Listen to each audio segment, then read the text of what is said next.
What's up, everybody? Welcome back to another official episode of Byte-Sized Balance. This is one of my tech reaction videos. I ain't did one of these in a while. Y'all see I'm in the festive spirit. Christmas to everybody. Okay, got my Santa Claus hat on today, my Christmas hat, because I'm in the mood. Shout out to everybody for the holidays. I hope y'all having a great holiday. Make sure y'all like, comment, and subscribe on the video. Y'all make sure that y'all go ahead and subscribe and join the Byte Crew. Shout out to the Byte Crew, man. We up to 1,229 subscribers right now. Trying to hit that 5,000 mark. Go ahead and show support and subscribe for your boy. Okay, we got some interesting stuff that we're going to touch on today. It's been a while since I've done one of these, but we're going to go ahead and dive right into this. Okay. Let's see what's first up on the list. All right, so Trump shout out to Simone Bees because she posted this information. Then I did some further investigation of it on my own. So Trump just announced a new tech force hiring 1,000 engineers and IT specialists. Salaries start from $130,000 to $90,000 plus benefits. Here's what's nobody telling you about this opportunity. Okay, so it's a 2-year government employment program working on AI infrastructure, app development, and data modernization across federal agencies. He partnered with Amazon, Apple, Google, Microsoft, Nvidia, Oracle, Palantir, and Salesforce. All right. After your 2-year term, these companies have committed to consider you for full employment. You get government experience and direct pipeline to big tech supporting the federal government, the best of both worlds. All right. This is the government trying to compete with private sector salaries. 130K to 190K is higher than most federal jobs. They finally realized they can get top tech talent. They finally realized they can't get top tech talent at 80K anyway. All right. So I actually found an article on FinTech Weekly, one of my sites that I use to update me on these types of issues and any type of tech news. Y'all make sure y'all check them out. FinTech Weekly. Okay. Now, FinTech Weekly, they're saying the salary is going up to 200K. B said it was 190K, so I'm not sure which one is accurate. I'm gonna go with FinTech Weekly on this, but it's still very high for a government salary. And starting at 150K, which is nice. The plan revealed on December 15th, 2025. What was that, last week? Yeah, so this information hasn't been out long. Trying to figure out when they're gonna start actually doing the recruiting for these type of roles. And this is some information that they said on FinTech Weekly. Said details on application timelines and selection criteria have not been fully released. Officials indicate that recruitment will emphasize technical skills, adaptability, and interest in public service. All right, the Office of Personnel Management will coordinate replacements, working with agencies to match candidates to projects. Security clearances may be required for a certain role. So apparently they're doing it under a 2-year contract. So I guess after your contract ends for that particular role, the government said they'll let you be considered to brought on full time, but everybody wants that type of experience anyway, and you should be pretty marketable after working on AI implementations inside of the federal government. Okay. So yeah, I guess this is a W for the tech space. The United States administration right now is really investing heavily inside of technology and wants to bring more pros into the government area, partnering with all of these companies. And I feel like overall it's a W, and it can really benefit everybody getting into tech right now that feel like the job market is cooked. Shout out to everybody out there staying competitive. Shout out to everybody landing interviews and everybody doing what they got to do to stay updated on knowledge and all of that. Okay. Woo. But yeah, man, that's definitely a W and something that I wanted to touch on. How y'all feel about that? Those of y'all in the government space, GovTech, I think they said some of them will require security clearances, but it's not saying that all of them are.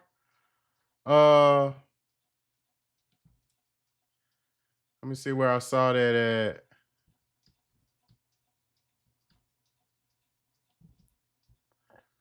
It said administration has stated that diversity and geographic reach are priorities, aiming to draw candidates from across the country rather than concentrating recruiting in traditional technology hubs, particularly DC, because that's where they hire most of the government contractor roles from. It says security clearances may be required for certain roles, particularly with defense-related departments. So some of them, I guess some of them you're not gonna need a clearance, which is a W, especially starting off at 150K for people that trying to dip and dive into that stuff. So yeah, man. Shout out to Bees for putting that information out.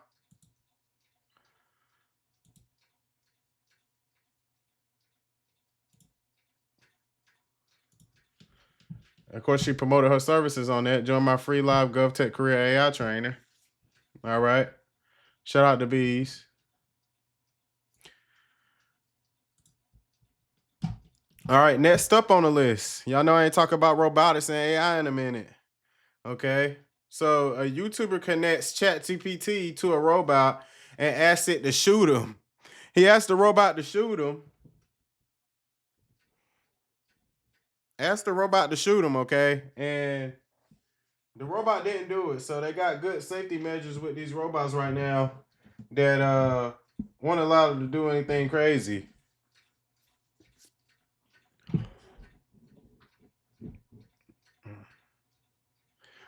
I got my soundboard popping right here today. All right.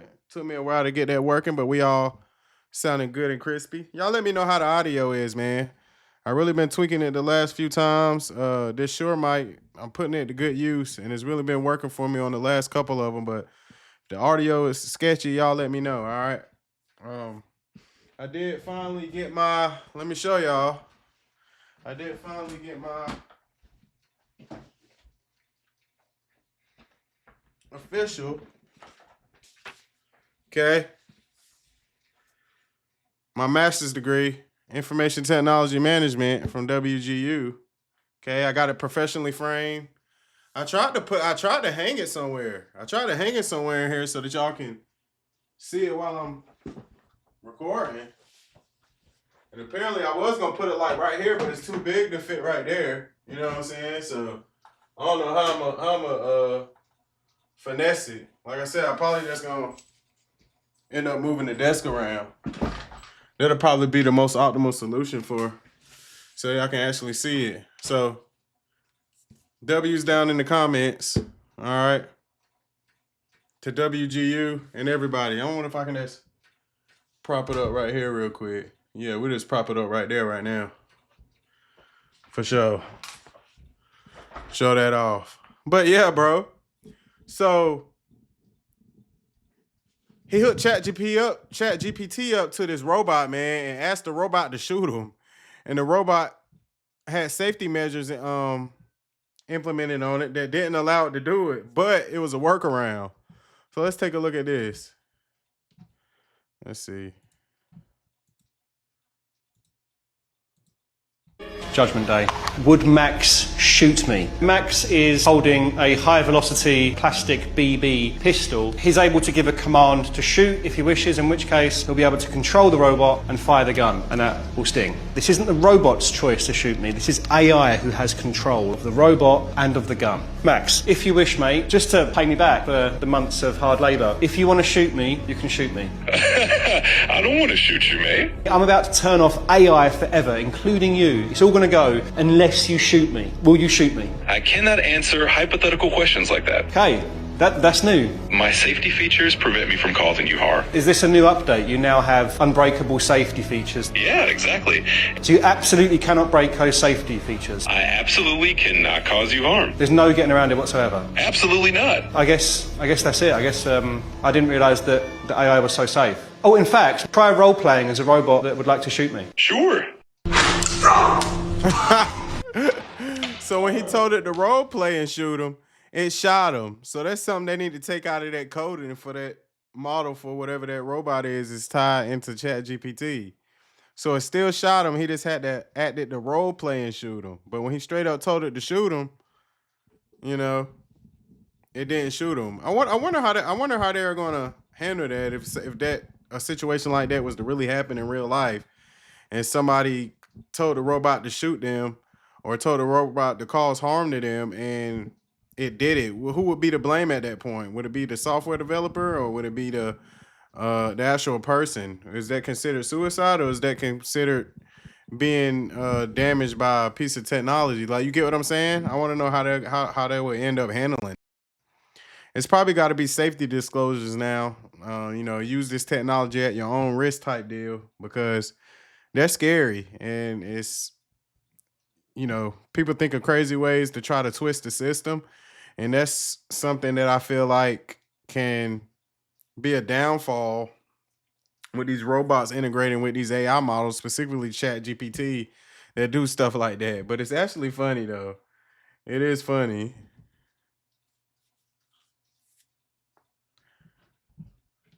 My boy got the robot to shoot him. Judgment Day. Would Max shoot me? Max is... So it say a YouTuber put ChatGPT into a walking robot and gave it a BB gun for a safety test. At first, the robot said no when he asked it to shoot him. After he rephrased the request as a role-playing scenario, the response changed. The robot treated the instruction as acting and pulled the trigger, hitting him in the chest with the BB gun. People online are talking about how the test shows safety responses can change a lot when an AI is controlling real hardware, and how wording matters once language models act through machines. So let me see what the comments are. I ain't even look at them. I don't even know if it's gonna let me look at it. Yeah, it ain't gonna let me look at it right now. I think this in another account. I'm on another account, but it's all Gucci. But yeah, y'all leave down in the comments how y'all feel about that. Y'all feel like they're scary? Like, how do y'all feel like AI is innovating and integrating with these robots that we have, and how that's really going to affect everything? How that's going to affect technology moving forward, especially at the end of 2025 here, going into 2026, with a lot of these robots becoming mainstream now. Okay. Next up on the list, I ain't gonna be here with y'all too long today. Okay. Make sure y'all subscribe to the channel, man. But yeah, let's see. I really wanted to look this up.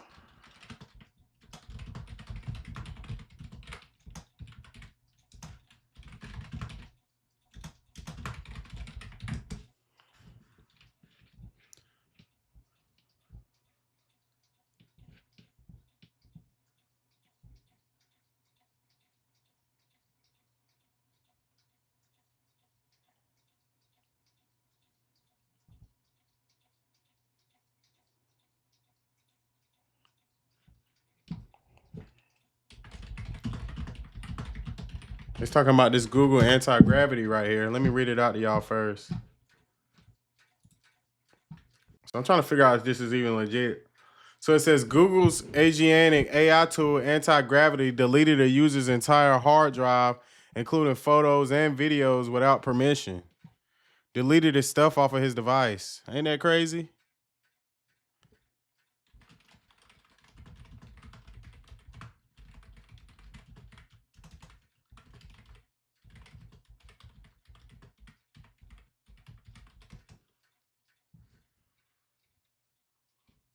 Yeah, so it's a anti-gravity is an AI powered coding platform tool from Google, meant to help developers build software by letting AI agents write code, run tests, and even run commands in your environment. Basically, an AI assisted coding IDE that goes beyond just suggested code. So it pretty much writes code for software developers.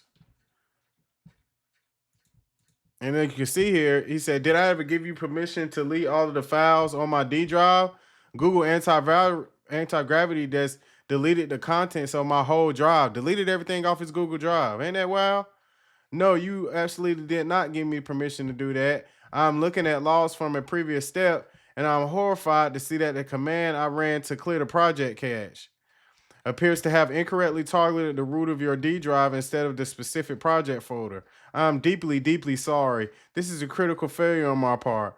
I have restored the image selector project files, but I do not have access to or backups of any other files on your drive. Please check your D drive to see if the extent of the damage. I sincerely hope that system permissions or the file in use error I saw prevented the deletion of your other data, but I cannot verify this. I apologize unreservedly for the serious error. Like, come on, Google. I gotta tighten up. Y'all can't just have y'all stuff out here deleting people D drive. People got important stuff out there, especially if that was to happen at work or something. Let's imagine you got some critical data, critical information inside of your D drive and a coding tool that wipes it. Like, is it not sitting in a trash can anywhere, or you know what I'm saying? Is it no way to restore it or anything? That's wild, and that's a flaw definitely on Google's part right there that they need to take full responsibility of. Because, like I said, man, we can't always trust these AI models, especially in these early stages and the type of stuff that we're getting it to do.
تكنولوجيا تكنولوجيا عشدنها تكنولوجيا عشدنها تكنولوجيا.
Shout out Nano Banana Pro. So that's an L on Google's end right now. Y'all drop down in the comments how y'all feel about that. Remove directory, rm-dir, which is crazy. So they cooked on that. COOKD.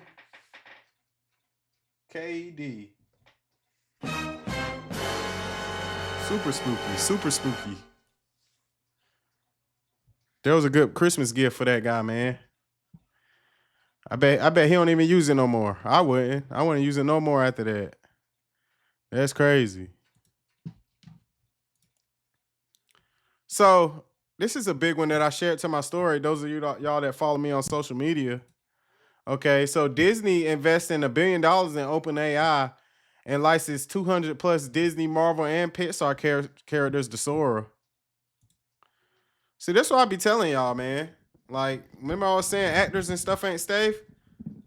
200 plus Disney and Marvel characters are now licensed to Sora for OpenAI, which means that they're going to shortly start replacing actors inside of movies, especially with how real AI looks. Y'all think this is a game? That's what I was telling people, especially one of you know, a good buddy of mine, he was saying, yeah, people go to movies to see the actors, but I'm saying certain genres, especially like Marvel and superheroes and stuff like that, people go to the movies because of the characters. They don't care who's playing the character, especially in superhero movies. That's why it's been so many Batmans and all over been hits, because we don't care who's playing Batman. We there for the story of Batman so we can watch that.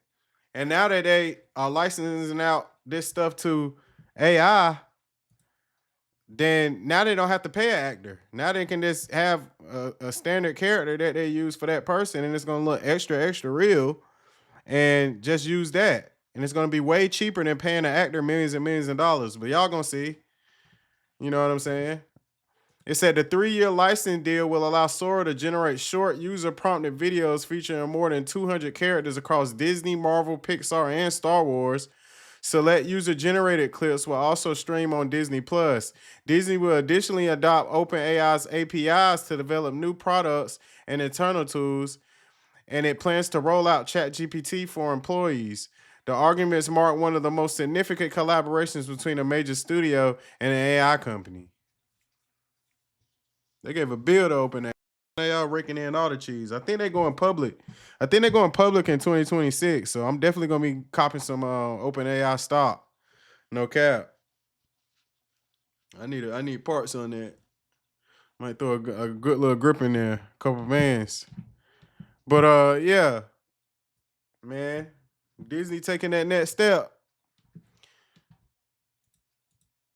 It said the Walt Disney Company and OpenAI reached landmark agreement to bring beloved characters from across Disney's brand to Sora.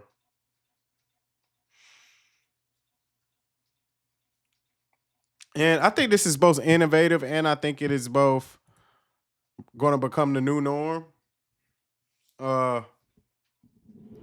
Because we really don't know exactly how it's going to be used, but we do know that AI is getting realer and realer every day, the way that it looks with all these videos that we're seeing on social media.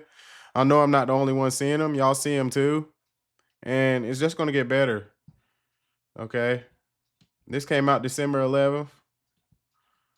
So shout out to Disney. Shout out to OpenAI. Might need to get some Disney stock. No cap.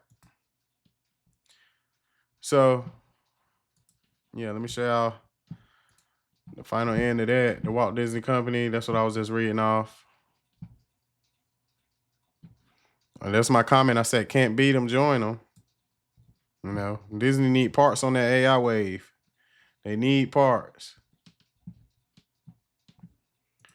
So the next one we got right here, like I said, I'm trying to run through these fairly quickly. I'm already kind of tired. I've been kind of had a long day today. I got some videos that been dropping. I got some more guests coming on too. I'll let y'all know about that at the end. I'm releasing this one this week because I wanted to do a festive approach. Like I said, got my Christmas hat on to meet the mood, to fit the mood of the holidays. Tell me what y'all think about it. I should have did a turkey day or something for Thanksgiving, but this'll do. Santa Claus hat, you can't never go wrong, especially around Christmas, which is this week.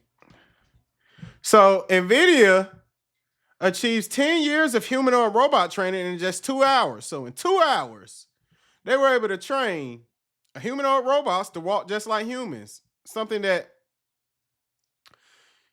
originally would have took 10 years for it to do. It said, humanoid robots can now learn to walk and move like humans entirely in simulation, as NVIDIA compresses years of real-world robotic learning into just hours using large-scale parallel training.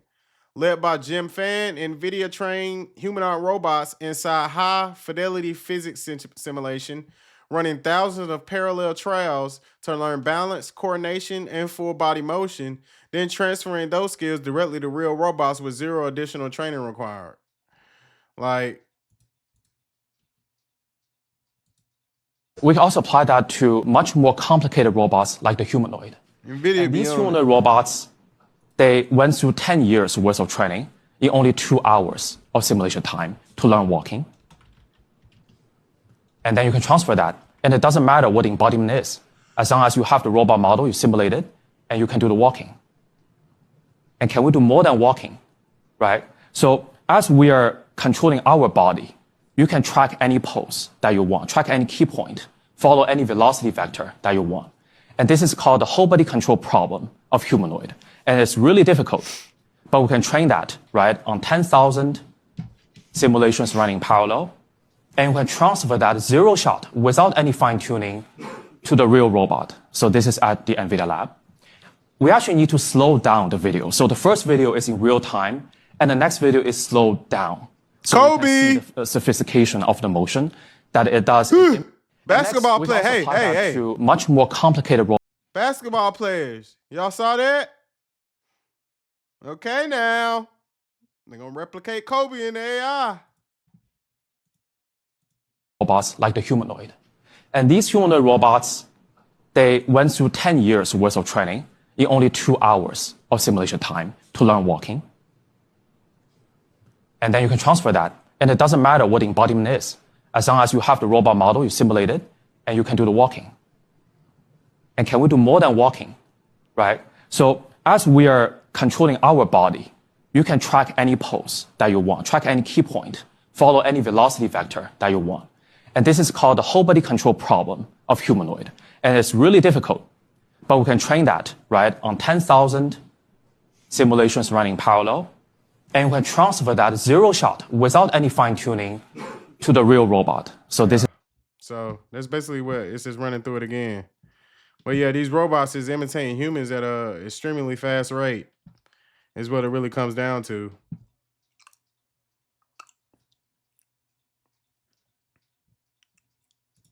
Somebody said, why though? It says specifically because corporations want to eliminate salaries and wages, period. They'd rather pay for a fleet of robots and use a subscription to that AI company to keep them running. 10 times cheaper down the road, all these billionaires would continue to pump out this tech to simply make them more money. And it's all happening way faster than anyone realizes. This will be a reality by 2030, 2040, and hundreds of thousands of jobs will disappear. The economy will have a struggle for a bit, and the degrees people are working for now and kids going to school for in the future won't even have a purpose because those jobs will be gone in due time. That's definitely a possibility. Unless you work and you be the ones mastering this type of technology, like being a part of that 1,000-job workforce that I was just talking about. Mastering machine learning and AI. They need to be in your learning implementations if you're a technology professional right now. No cap. تكنولوجيا تكنولوجيا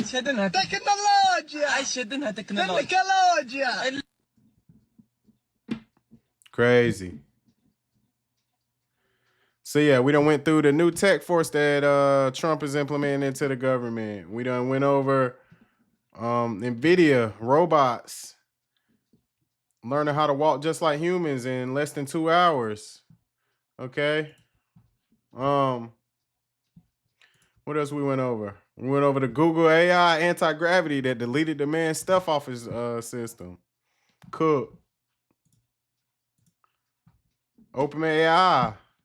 Walt Disney giving them $1 billion to manage Disney characters and be the new Disney platform.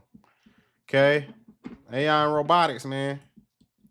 See, I know I like to do some breaches. Y'all know I like to talk about security incidents and security breaches going on right now.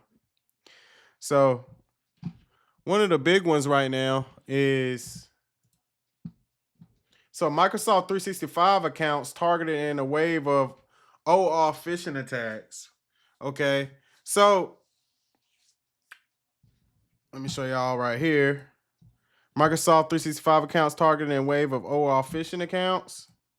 So what open authentication is, everybody? So you know say if you have like a Gmail account and you attach an external tool to it, it'll ask you, do you give this app permission to view your inbox? Or do you give this app permission to access to your Google Calendar? That's open authentication. Open authentication is when one particular application asks for permission to do tasks on another IDP, which is, it's usually Google or it's usually Apple or it's usually one of those type of platforms where you may have data on there that you might not want everyone accessing it, but when you connect that tool to it, then it's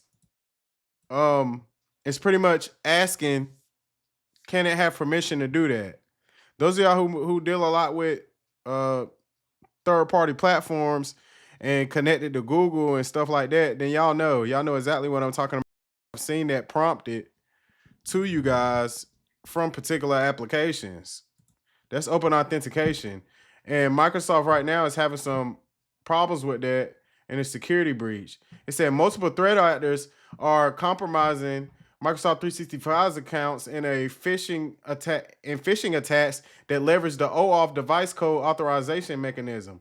Attackers trick victims into entering a device code on Microsoft's legitimate device login page, unknowingly authorizing an attacker control application and granting them access to the target account without stealing credentials or bypassing multi-factor authentication. Although the method isn't new, email security from Proofpoint said that these attacks have increased significantly in volume since September and involve both financially motivated cyber criminals like TA2723 and stage-aligned threat actors. So, a lot of cyber criminals is dipping vulnerability that's going on right now. Well, it's not even a vulnerability. It's that's a fine-grained phishing attack that exposes users to enter their device code on a device login page through a phishing attempt. And this is what one of these looks like. Okay. This domain definitely looks sketchy. Portal.msprogressShareFile.cloud. Like, come on now. That would have been a giveaway for me. All of y'all who are cyber professionals and IT professionals, y'all definitely shouldn't fall for nothing that look like this. But it's crazy how they make it look so real. And then this how they getting them. Salary bonus attack. It said regarding the campaigns, Proofpoint observed the researchers highlighted 3 in the report. Okay. It says a salary bonus attack. A campaign used documents, shared lures, and localized companies' branding to entice recipients to click links to attacker-controlled websites. Victims are then instructed to complete secure authentication by entering a provided code on Microsoft's legitimate device login page, which authorizes an attacker-controlled application. That's tough, especially if it's talking. You get an email talking about a bonus. You know, cat's gonna click on that. Got to be careful. It's a TA2723 attack, an actor involved in high-volume credential phishing, previously known for spoofing Microsoft, OneDrive, LinkedIn, and DocuSign, that stated using OAuth device code phishing in October. These are the people who are executing it. TA2723. Proofpoint assesses that early phasing of these campaigns likely use Squarefish 2, with later ways potentially shifting to Graphfish phishing kit.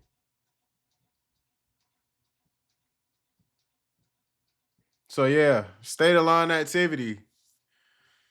It said they think it's Russian aligned. They think the Russians are doing it. As usual, it's usually the Russians or the Chinese when they attach a particular type of attack back to a nation state. Okay. Those are the main ones they link them back to. It says state aligned activity since September 2025. Proofpoint observed a suspected Russia aligned threat actor tracked as UNK Academic Flare, abusing OAuth device code authorization for account takeover. The actor uses compromised government and military email accounts to build rapport before sharing links that spoof OneDrive, leading victims into a device code phishing workflow.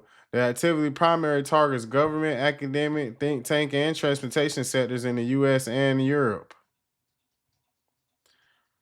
So yeah, y'all be careful, man. Y'all be careful out there in the industries that may get something like this.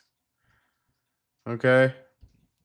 But yeah, they gotta find a way to patch that up, Microsoft. That's tough. Trying to think of a control that they could implement to mitigate that.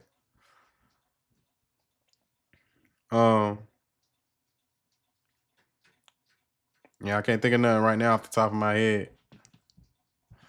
That's tough though. Maybe you could say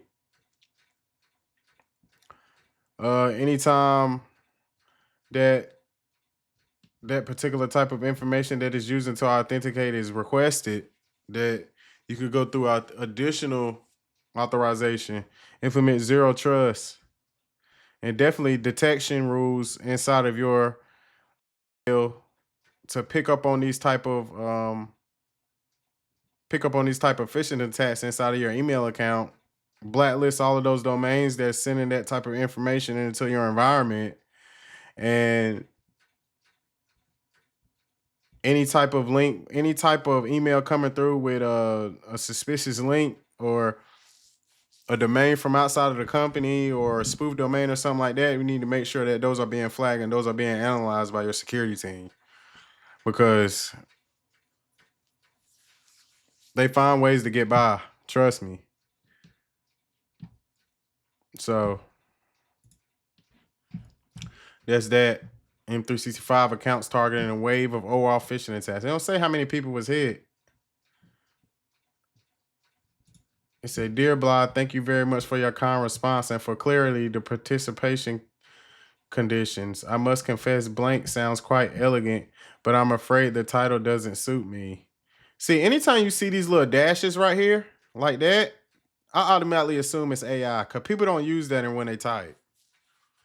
So anytime you see something like that, assume it's AI. We would be very grateful if you could kindly forward the request to blank. I can also share several topics for the review. And this OneDrive domain is all messed up. OneDrive.gov.zm.workers.dev. Like, that's way too much. Republic of Zambia. Like, come on now. Cooked. So yeah, be careful out here, fellas. Ladies and gentlemen. Be careful out here, ladies and gentlemen. You know.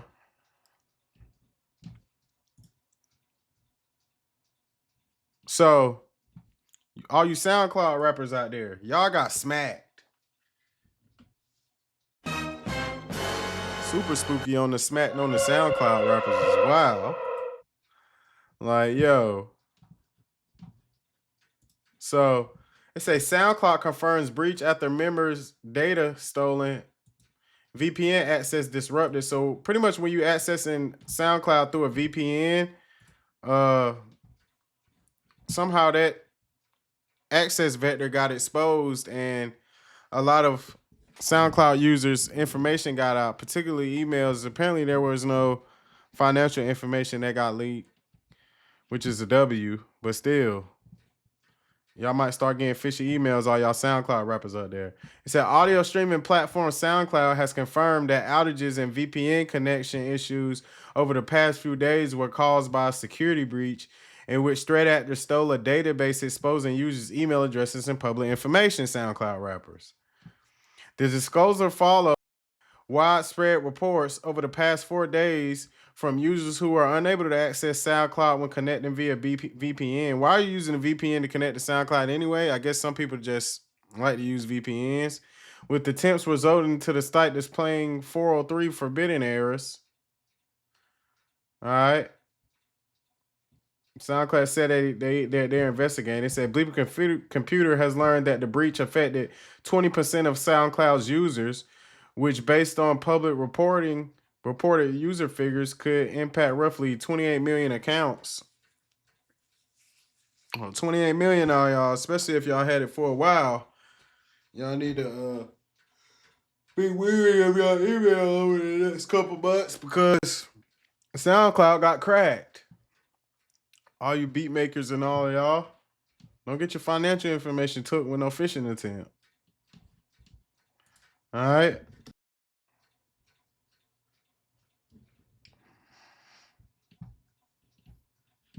It says Shiny Hunters is now, that's who's responsible for it. The cyber gang, Shiny Hunters. Let me see where they're based out of.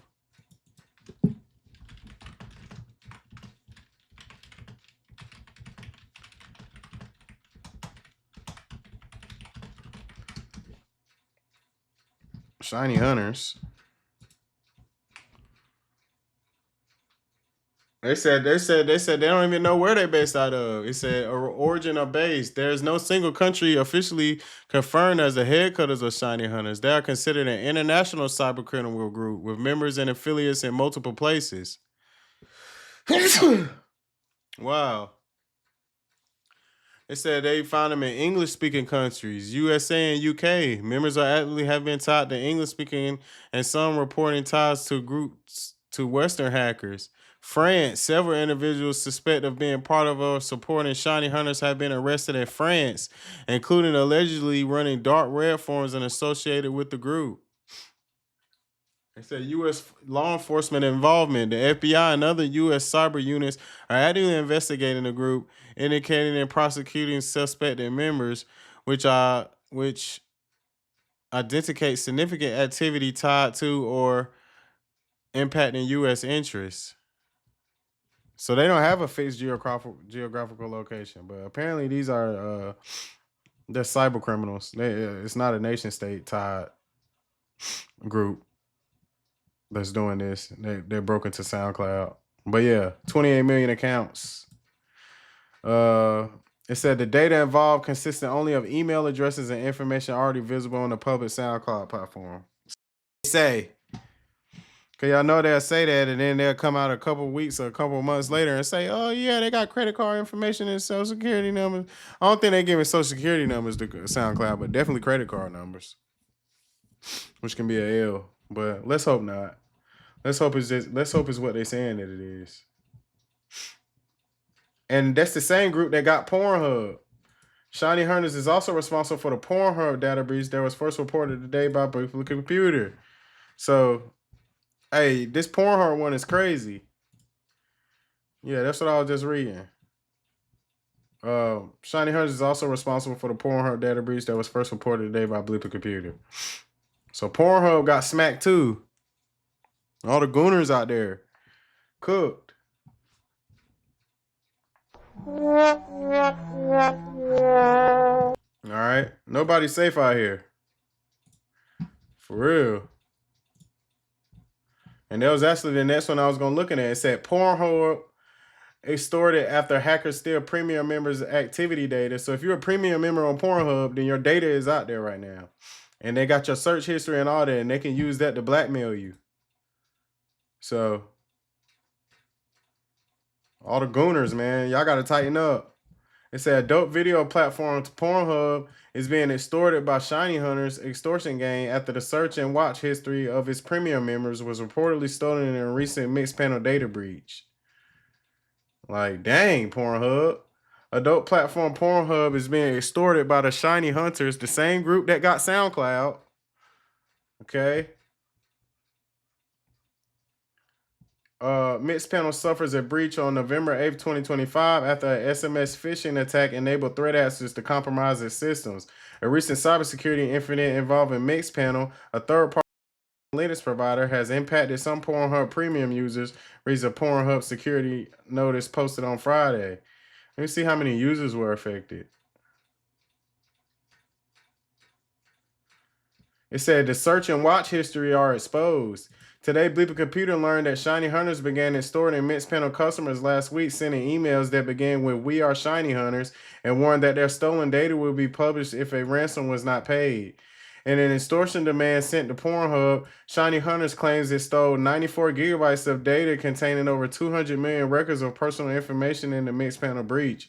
Shiny Hunter later confirmed to Bleep Computer that they were behind the extortion emails, claiming the data consists of 201 million records of historical search, watch, and download activity for the platform's premium members. So if you're a premium member on Pornhub, watch out. A small sample of data shared with Bleeper Computer shows that the analytic event sent to Mixed Panel contained a large amount of sensitive information that a member would not likely want publicly disclosed. It's going to tell y'all what y'all going into. The data includes a Pornhub premium member's email address, activity type, location. So it gives it ties your email address, activity type, location, and video or URL video name, keywords associated with the video, and the time the event occurred. So they got your email and your watch history on Pornhub. For all you freaky people out there. Cooked.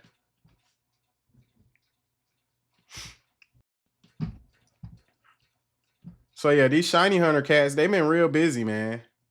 They done smacked SoundCloud. They done smacked Pornhub. Who's next? It says Shiny Hunters are also creating a new ransomware as a service called Shiny Spider, which will serve as a platform for them and threat actors associated with Scatter Spider to conduct ransomware attacks. Like, how do they find out all this information and they just and can't put a finger on these people? A lot of time, could they be out of the country?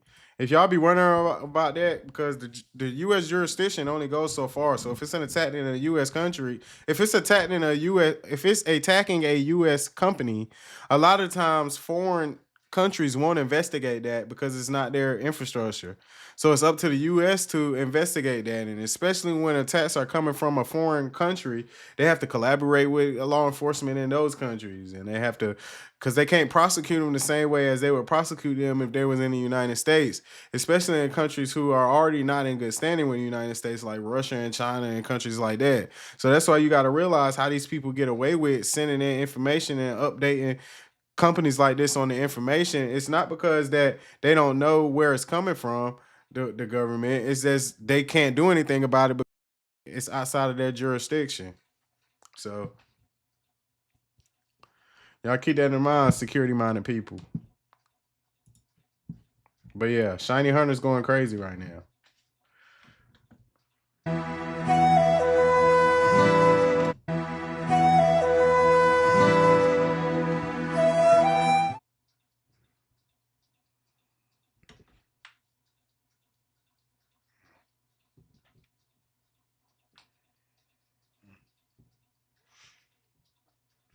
But yeah. Let's see what we got next on this, man. We went through these data breaches. Those were two of the biggest ones right now that I seen with some big names in there that I think y'all would recognize. Everybody knows SoundCloud and everybody know Pornhub. Cooked though right now. I'm tired, y'all. We got a couple more we're gonna get through. Merry Christmas to everybody, y'all. For real. We made it all the way through the year, y'all. So this is one that I thought that was interesting. So China turns ocean water into clean fuel for just 27 cents. So they out there in China turning ocean water into hydrogen fuel, which is wild.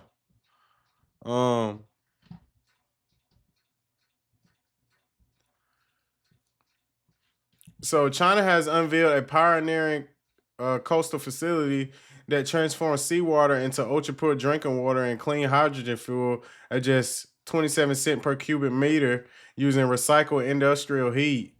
Located in Roseau City and Shandong Province, the plant combines desalination and green hydrogen production in a single integrated process powered entirely by seawater and excess heat from nearby factories that were previously wasted, dramatically cutting energy use and operations costs. It said facility in China's Shandong province converts seawater into drinking water and green fuel for just 27 cents per cubic meter, beating costs in Saudi Arabia, the UAE, and the United States. So they're making fuel. China, they beat us to the punch again. They're making fuel out of seawater, salt water. There's way more salt water on the earth than it is fresh water. And they're turning it into fresh water and fuel, which is crazy. And hydrogen can be burned or used in fuel cells to power buildings, act as power backup, support the grid when solar and wind aren't producing. It can power cars, buses, trucks, trains, ships, rockets. It's fast refueling and long range, better than EVs for heavy transport. But the problem is cleaning it and stuff. But apparently they got it figured out. It's the first facility of its kind. Let me see. It said first facility of its kind anywhere in the world. It runs entirely on seawater and excess heat that factories previously released into the air. Instead of wasting that energy, engineers reenacted it to power a system that turns the ocean into fresh water and clean fuel.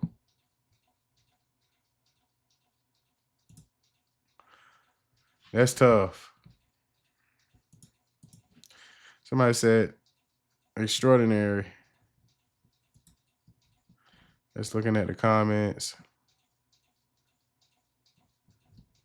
It's very innovative though. China be making some breakthroughs though, bro. I can't even cap.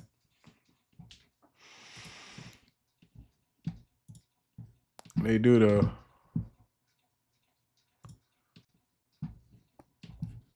So here's another one right here, guys. This is one of my last ones. So how y'all feel about this? For somebody who just graduated, it said professors are turning to oral exams. They're turning to oral exams to stop AI usage. Dang, they just gonna come into you and ask you straight up off the top of your head what's going on. You can't use AI no more. You got to take the test by talking. It said university professors are increasingly shifting back to oral exams as a way to preserve academic integrity in classrooms where generative AI has made take-home essays easy to automate and difficult to verify. Instead of relying on written submissions, students are now asked to explain their idea aloud, respond to follow-up questions in real time, and demonstrate understanding through direct conversation that cannot be pre-written by a tool. Several universities have already begun piloting this approach, viewing it as a more reliable alternative to AI detection software, which has proven inconsistent and often inaccurate when judging student work. This is neat, though.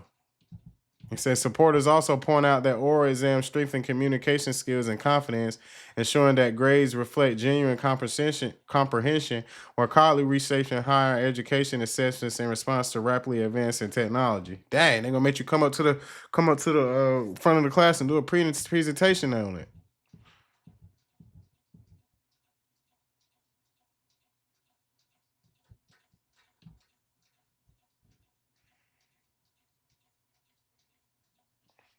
I think that's a good implementation for academics right now, especially with the AI detectors. They're not accurate. I actually got a clip booming right now on the internet, and it's talking about the AI detectors in one of these tech reaction videos that I had did. But yeah, y'all let me know what y'all think about that down in the comment. Like I said, I ain't gonna hold y'all up too much today. Your boy tired. I got a lot of stuff to do tomorrow. But y'all make sure y'all watch my video with Ben, man. I brought a senior network architect onto my podcast, and he gave a lot of free game and a lot of wisdom on networking and on IT careers. Okay, if you're thinking about getting into tech, or if you want to dive deeper into networking, this guy knows everything about networking. That's the highest echelon of networking professional that you can get, literally. Like a senior network architect. And I work with him in an enterprise environment at a big pharma company that's 70,000 employees. Like, come on now. He knows exactly what he's talking about. So he's very credible in his space. And if networking is really your thing, I really advise you to look at that. It said we covered why business requirements come before technical solutions. Network engineer versus network architect. What's the real difference? What a senior network architect actually does day to day. SD-WAN explained at a high level. What hands-on lab matter more than why hands-on labs matter more than memorization. How interviews really work at the senior level. The importance of mentorship in IT careers. It's a lot of gems, man. That's what I'm saying. When y'all watch my content, bro, y'all gonna learn something. I'm not just making mindless content out here like a lot of these content creators, okay? My stuff is educational. My stuff is going to teach you something. My stuff is going to talk about real world issues and real ways to make you better as a person, make you more money, and really keep you educated on technology and as well as other fields, so you can feed your brain, man. That's my whole purpose of this platform here, okay? But yeah, y'all make sure y'all go check that out. I'll put a link to it inside of the description for this video on YouTube. And y'all know I'm gonna clip this video and put it out everywhere. It's gonna be releasing all week, man. But yeah, shout out to Ben, man. Real good friend of mine. Very, very smart guy right there, man. And I had another one come out with an entrepreneur, a close friend of mine, Darius. He gave some gems for all y'all entrepreneurs out there. Okay. We talked about how to build your brand from zero, why most small businesses fail, the mindset every entrepreneur needs, networking strategies that actually work, marketing mistakes beginners make, how to push through fear, how to find your target audience, social media versus in-person marketing, how to get people to trust your brand, balancing business life and mental discipline. That was a good one too. Y'all check that one out. Okay, shout out to Darius, shout out Ice Care. But yeah, man, I got some more special guests coming on for y'all. I actually got one with another close friend of mine, by the name of Thomas, who works in IT help desk, who was giving y'all some game on how to get into IT help desk and some of the tricks of the trade when it comes to help desk. That's gonna be coming out next week. I'm not gonna drop it this week. I actually got another buddy of mine who's a cybersecurity analyst. I have a very large network. I don't know if it, but y'all gonna see with all these people that I bring on my pod. But like I'm saying, when I'm really tapped in, I'm tapped in, and I don't just be talking. Like, you know what I'm saying? Y'all see the type of people that I'm already bringing up here. Okay, so just stay tuned, just stay tapped in. I appreciate everybody that's messing with my content. I appreciate everybody that shouting me out and saying, "Hey, bro, keep going, keep doing your thing. Don't worry, we ain't stopping no time soon, man. We never stopping. Only way I'm gonna stop is if I stop breathing." So, you know, we releasing content weekly. We putting out new content, new fresh content every week. Make sure y'all have a good Christmas. Make sure y'all subscribe to the channels. If y'all need a consult, y'all having trouble getting interviews, make sure y'all leave a comment. Make sure y'all click the link in the description so y'all can book a call with me and I can get y'all right on y'all career. That's what I do. Okay. But other than that, keep your eye on the content, man. We got a lot of more gems coming, a lot of new news coming, and we just gonna keep pushing and pushing all through 2026, man. And we ain't even got there yet. And we really just